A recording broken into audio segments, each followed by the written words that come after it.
Hello anak. Kamusta ka dyan? Hello, Tay. Ayos lang naman, Tay. Bakit po? Ang tatay gipit ngayon. Baka nakakalog-log ka ngayon. O baka may extra ka ngayon dyan kasi may pangailangan din ako ngayon dito sa bahay. Tay, pasensya, Tay. Ang sahuran po namin ay madidelay daw. Hindi pa alam kung kailan. Pero pupuntahan ko naman po kayo kapag meron na po. Opo. Ay, sige anak. Mangiram na lang ako kay kumari. Mag-ingat ka lang dyan.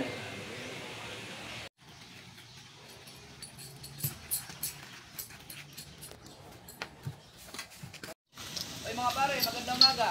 O pare. Pare. Anong meron pare? Pare, ito ba si kumari? Ah, si Mrs. Nandun sa likod, may nasikaso lang. Ay sige pare, pupunta ako lang. May sasabihin lang ako. Di pare, muna ka na, may nasikaso lang kami dito. Pare.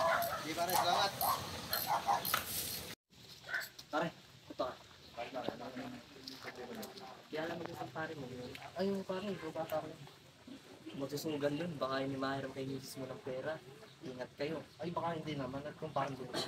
So, sige, kung nang bahala doon na, sinabihan naman kita. Di pare, kilalang kayo. Di pare. Ay Mari, magandang umaga. Kamusta? Para kamusta? Ano sadya mo? Mari, walang-wala kasi ngayon. Kailangan ng bayaran eh. Eh, baka may extra ka dyan. May pera ako, pero ito yung pambayad ng anak ko. Papayaran kita. Babalik mo ba sa isang linggo? Oo, Mari. Dahil magpapadala naman sa akin anak ko sa isang linggo. Sige, pare, apang kami kita. Ay, hindi ka naman iba sa akin. Ito hindi alam mo nito, ha? Sige, Mari. Makakaasa ka sa akin. Mahal, mahal. Ano nga ako sa school na ng Totoy? Meron na pala tuition ngayon. Mahal, nakalimutan ko para sabihin sa'yo. Pinautang ko kayo para mo. Pinagpili mo sa akin ng pera ng nakaraan. Aba, iba't mo pinautang? Hindi kailangan na yun. Eh, kailangan niya din kasi.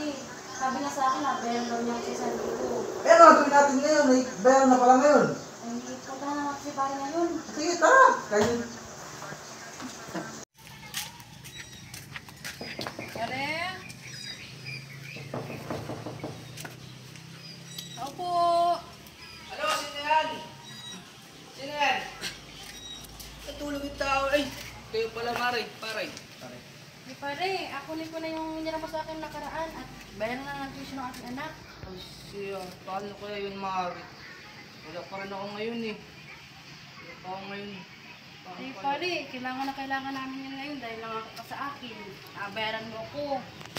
Pangako ka naman pala pare. Dapat tinutupod ang pangako. Paano nga ni pare? Wala pa ako ngayon. Wala rin ako ngayon. Wala akong may labas sa inyo. Eh, ano gagawin natin? Hindi nangako ka. Eh, Kailangan na din namin. Eh kaya nga ni Mari, wala rin ako ngayon. Kahit anong gawin ko ngayon oh. Hindi Kahit naman ano pwede yung yung bahay laging ko, wala ganyan na rin. ganyan. Kahit alawatin niyo ako ngayon, wala oh. Eh, ano gagawin natin? Kung ganyan nga. Kailangan na din namin. Pangako ay pangako pare. Ngayong araw namin Ano kailangan. ba Ngayong salita? araw ka din. Yun na nga ni Mari, wala rin talaga ako ngayon. Kahit anong pilit niyo sa akin, wala. Ikaw pa ang galit. Ikaw lang ang pinahiram namin. Oo nga, dalin-dalin pinahiram ka na rin asawa ko. Wala rin ako ngayon eh. Ano ba gagawin natin ngayon? Oo, Kalinganan na. sarap niyan ah. Mga pare, alam mo kailangan namin yan. Wala pa nga. Kahit anong pilit niyo, Ito ay atis kapitan. Dinala yung pera namin sa iyo. Wala eh. Kap, kung siyan! Ay, nag-aaway mo doon na yun, magkumparit mo kumari. Ah, sige, kami na bahala doon. Pupuntahan namin. Ah, sige, salamat po.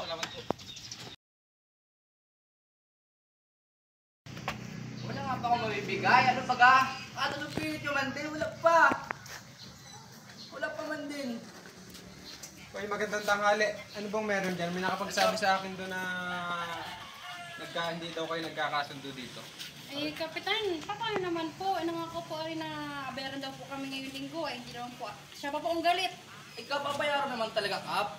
Bakit Eh, walang-wala nga din ngayon lang. Walang-wala naman din. Ano ka Hindi nga? sila nakakaintindi. Hindi Oo, sila wait lang, marunong wait lang. eh.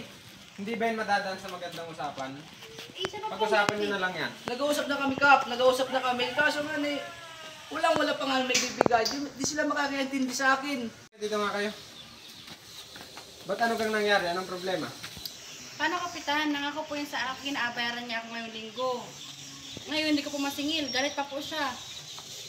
Oh, ano namang problema, Clyde? Ba't hindi ka nakapagbayad?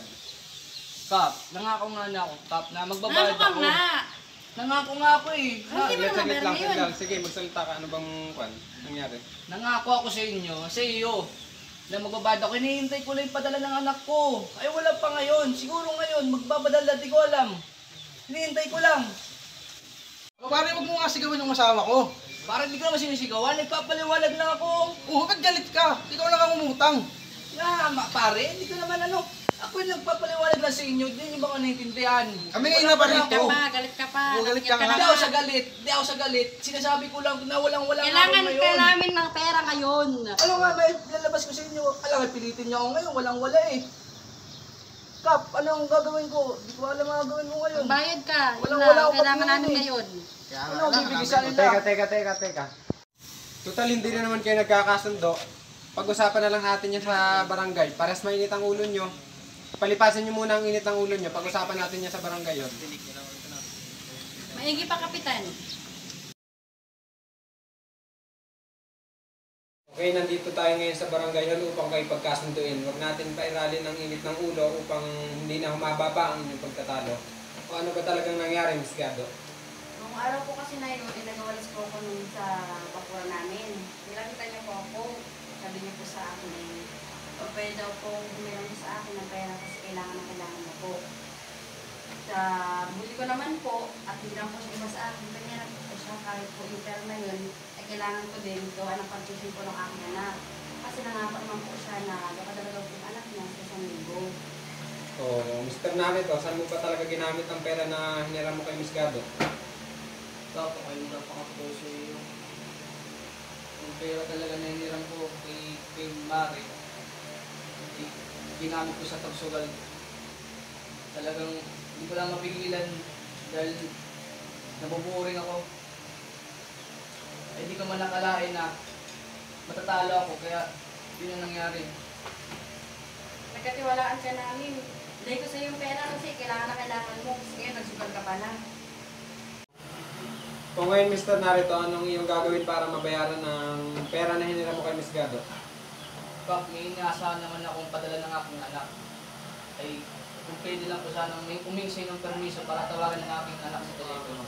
Sige. Hello anak, kamusta na? May problema ang tatay. Nandito ako ngayon sa barangay hall. Umutang kasi ang tatay kay Kumare. Sinisingil nila ako ngayon. Eh baka ngayon anak, may papadala ka na sa akin. Sige tayo, sakay na bukasan, papadala po ako. Sige anak. Ingat. Siguro ka, napakinggan niyo naman siguro yung usapan ng aking anak. Bukas sa bukas, makapagpadala ng aking anak. Kaya sure ako na makakapagbayad ako sa inyo. Miss Gado, makakapaghintay ba kayo hanggang bukas na makapagbayad si Mr. Narito sa kanyang utang sa inyo? Sige po, Kap. Basta't sigurado. Paano naman po kayo yung mga kasigurado? Dahil kailangan din po namin ng pera. Okay, Mr. Narito, meron tayo ditong kasulatan at hinihingi ko ang iyong pirma upang pagpapatunay na ikaw ay magbabayad ng utang ka ng Miss Gado kinabukasan. Okay, sa susunod ay dapat ang mga problema ay dinadaan natin sa magandang usapan upang hindi na kayo lumala pa ang mga problema. Magkabay kayo. Sana kayo pa.